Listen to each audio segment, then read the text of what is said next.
Čo sa týka vzdelania, je veľmi dobré, že vznikla predškolská dochádzka, kde si deti môžu chodiť do škôlky. Je to veľmi dobré a tak navrhujem aj deti, ktoré budú na základnej škole od určitého priemeru, príklad od priemeru 3,5, by tieto deti zostávali v povinnej družine, kde by s nimi robili učitelia, ktorí by boli platení, úlohy a doučovať ich predmety, ktoré im nejdu.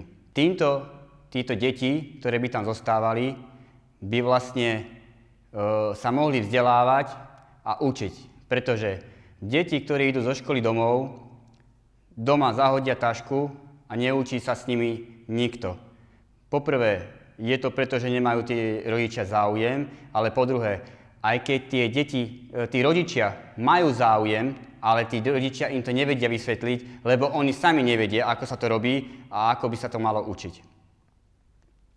Takže navrhujem, aby deti, ktoré od určitého priemeru, známok, zostali v škole ako družina, kde bude o nich postarané, pretože majú obedy zadarmo a mohli sa s týmito učiteľmi, ktorí budú platení zo štátu, mohli sa s nimi učiť a vzdelávať ich a viesť ich k tomu, k čomu ich doma nevedú.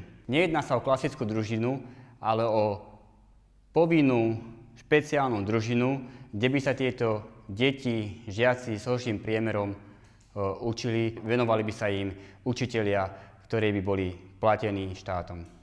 Rodičia, ktorí sa chcú trošku zbaviť povinností a pri nástupe do základnej školy nedajú dieťa do základnej školy, ale dajú do špeciálnej školy, toto musíme zamedziť. Pretože dieťa patrí do základnej školy a keď tá základná škola uzná, že to dieťa skrátka nemá na to a vedomostne, tak vtedy náko presunú do tej špeciálnej školy. Ale nie, rodičia sa chcú zbaviť, uľahčiť si život a takto dieťa dajú radšej do špeciálnej školy, aby mali pokoj, kľud.